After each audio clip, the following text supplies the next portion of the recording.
Hi, good afternoon. Thank you for joining us today. We're going to give you a brief overview of the homicide that occurred here on Tuesday that involved a male, a female, and 2 young children. I just wanted to point out, and a lot of you probably can see, that this is something that impacts this neighborhood exponentially. All the kids that you see here are from the Boys and Girls Club, coming by to, pay respects to their friend who they lost. So these kinds of cases just go a long way to show you how much this affects the entire community, because these kids shouldn't have to be thinking about this or dealing with that. So I want to thank them for being here as well, because you guys are all really brave. So I'm going to lead with Mayor Jackson, and then we'll have our investigators along with the Division of Fire provide some remarks as well as Councilman Braccatelli. I want to first give my condolence to the families of the victims. And as was mentioned by Sergeant Chach, you can see by the outpouring of the community what this means to this community. So there's condolence that we want to also give to the community at large. But we're here today to give you an update on the progress that has been made in this case. So I'm going to turn this over to Chief Williams. Thanks, Mayor. Again, our condolences to the family and to this community. We know this is tough. A little more than 48 hours ago, we were standing on this very street talking about a tragedy that happened in our city. And although this doesn't change that, doesn't really make it any better, we are here to report that we have some bit of a resolution to that with the arrest of Armand Johnson for the crimes that happened less than 48 hours ago. I want to thank our community for coming out. I want to thank you guys for making sure that everything stays peaceful around here. The Division of Police, the City of Cleveland, all of our safety partners who you'll hear about later that helped us get to this resolution in 48 hours, we're all grateful for the help from this community. Now I ask that you definitely give this family a little bit of space, that you allow them to grieve in this process, because unfortunately this is just the beginning of a long process within the criminal justice system to come to a resolute end and putting this person away, hopefully for the rest of their life. Again, our condolences go out to the family. This person is now in jail, and we hope and pray, and our investigators have done an excellent job of bringing us to this point, but we hope and pray that this person never sees the light of day again. Right now I'm going to bring up, I'm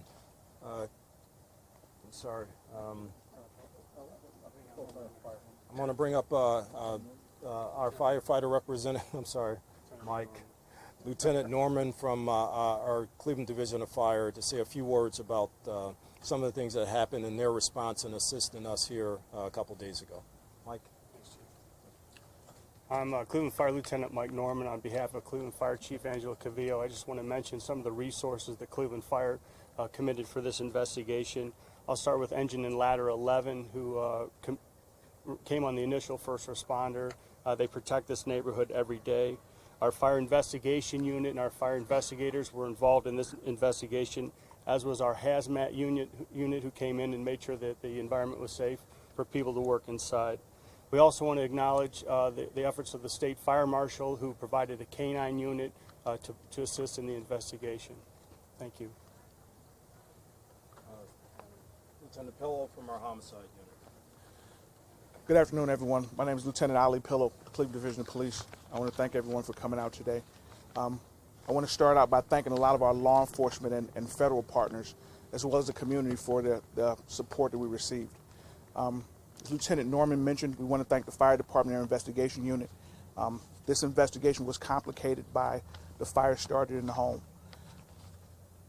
There were a lot of things going on in the city during this past week, and we needed a lot of resources.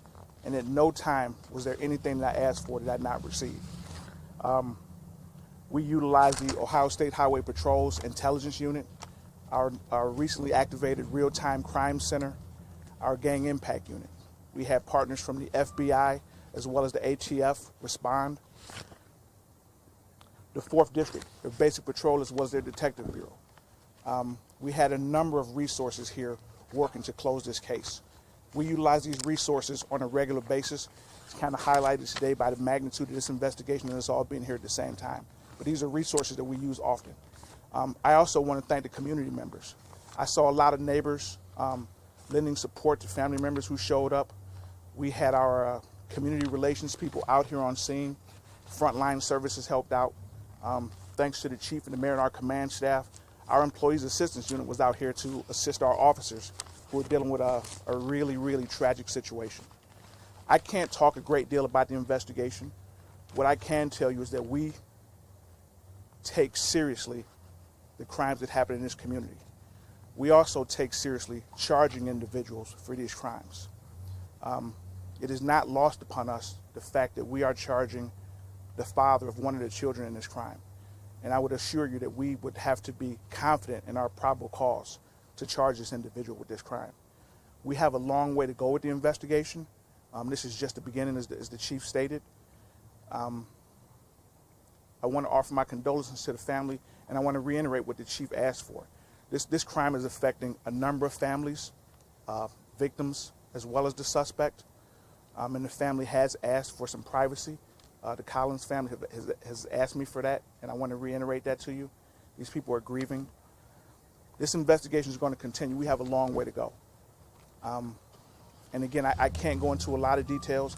I know that one of the questions you guys are going to want to know that this individual has been charged. His first appearance will be tomorrow morning at 8:30. He was charged with aggravated murder. Some of the other charges will probably be sought at the grand jury at a later date. And at this time, I guess I'm going to... All right. Thanks, Lieutenant. I just want to emphasize, if there's anybody out there in this community that needs to talk to someone, there are services available.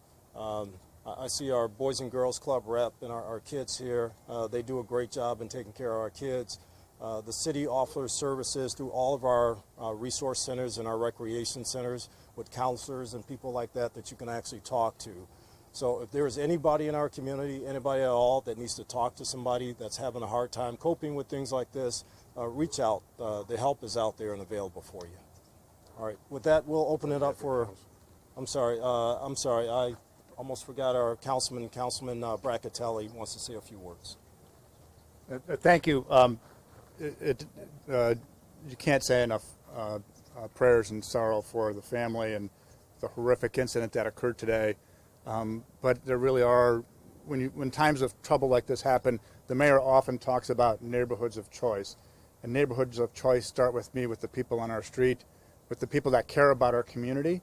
When an incident like this occurs, and the first call I get is from Chris Alvarado at Slavic Village that talks about mobilizing our block clubs. East 63rd Block Club is a very active block club. When I come down the street and I see somebody like Pastor Lewis from the Mount Block Club talking to the neighbors and residents and communicating, and when the chief talks about being able to go down the street and question and get more information, it's because we have a neighborhood of choice for people that care about their neighborhoods. And when I get a call from Earl Pike at University Settlement saying he has someone that wants to help with funeral services, and they don't know the family, but they know the grieving that's going on in our community. When you get a call, the Boys and Girls Club opened their door last night to let the block club meet and discuss and talk about the issues going on. And as stated, the Boys and Girls Club grief counselors that are available, you go up and down and see the neighborhood engaged. You see the neighborhood who really cares about their community. And up and down the businesses that are here, this is a horrible day, but it recognizes the strength. This is not going to define our community.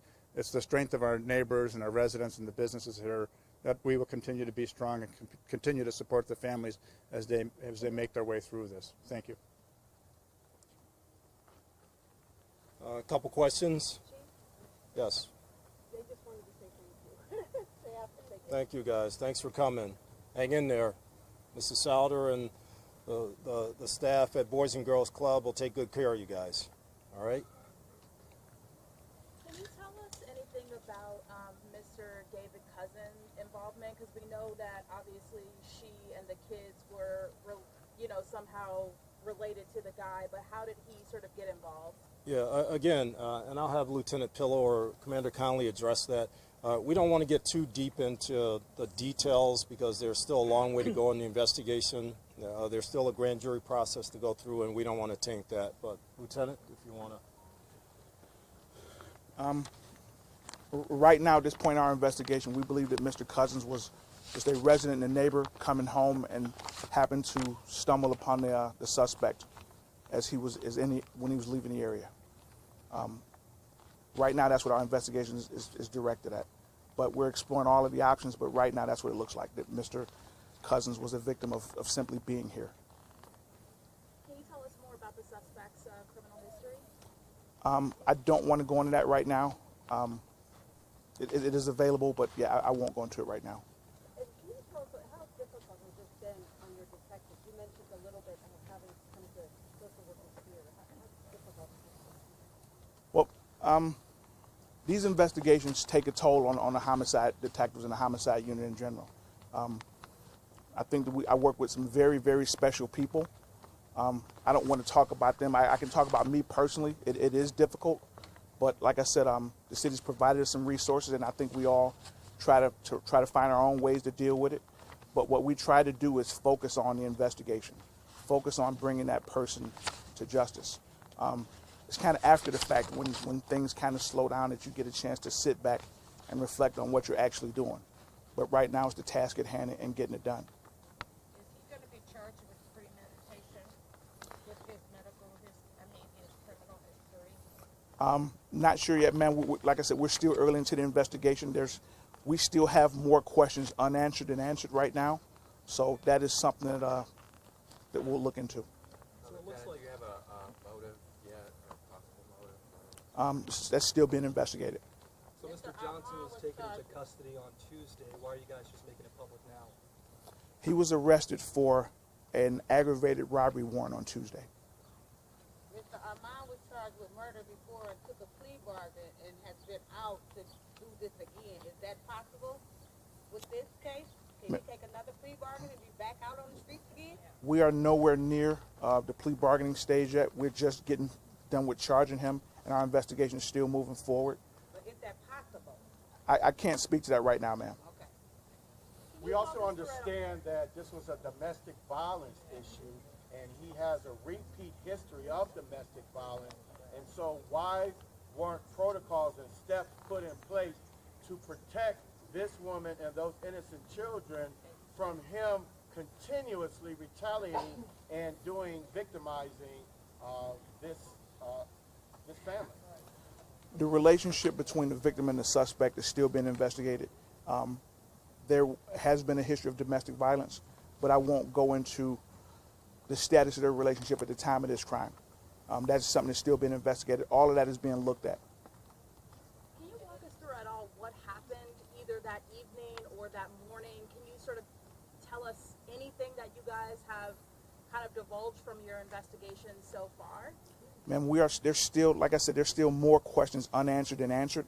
We're still piecing this together. As recently as probably an hour and a half ago, I had detectives in this neighborhood still obtaining video, still doing interviews. There's a lot to go on right now. So for me to answer that right now just wouldn't be fair to the suspect or the victim's family or the investigation. Neighbors told us they heard gunshots on Monday night. Do we in fact know that that was the case, that they were murdered Monday night and maybe not Tuesday morning when the police got here? Is there any sort of timeline you guys can give us? Again, as Lieutenant Pillow has explained, we're still early in this investigation. We're 48 hours out from the time of discovering this heinous act. There's a lot of stuff to do with this, and you folks know from the media and our neighborhood folks know that we usually don't give this early in an investigation because we don't want to jeopardize that investigation. The gentleman asked the question about the DV history and things like that. All that stuff is going to be put together, presented to a prosecutor or a grand jury, and then also presented at trial. So we don't want to get too deep into exact things because we don't want to jeopardize the possibility that this person is allowed to plea bargain based on certain things that came out early, or if this person, God forbid, isn't held accountable to the level that the community thinks he should be. So we'll take just a couple more questions, and then we'll let you guys get out of the sun, and we'll continue with this. I'm sorry? Was it more than one suspect that you know of? At this time, we only know of the one suspect, ma'am. Do they have him in protective custody? Ma'am, at this time, the person is in jail and awaiting the rest of the criminal justice process. One more question. How you doing, young man? Yes, sir. Well, he killed him in a very bad way, and I'm not going to tell you guys all the detail, but he did something that he should not have done, and it should not have happened to your friends here today. So these guys you see behind you, the community folks that you see behind you, we're going to do everything possible to make sure that that doesn't happen to any other kid in this neighborhood or in this city, guys. Okay? So I want you guys to have a safe summer, have a good time at the Boys and Girls Club and at the city rec centers. And with time, this is going to get better. But this person did a bad thing that they shouldn't have done, and we're going to try to make sure that they don't get out of jail, and we're going to try to make sure this doesn't happen to another kid in this community. All right, folks, thank you. Money in families instead of ballparks. That's what we need. Thank you guys for coming today. Thank you. There's a lot of little kids here, so I think we're at the point where we're done answering questions. But thank you guys for coming, and thank you for covering this. Thank you. Oh, he was arrested at the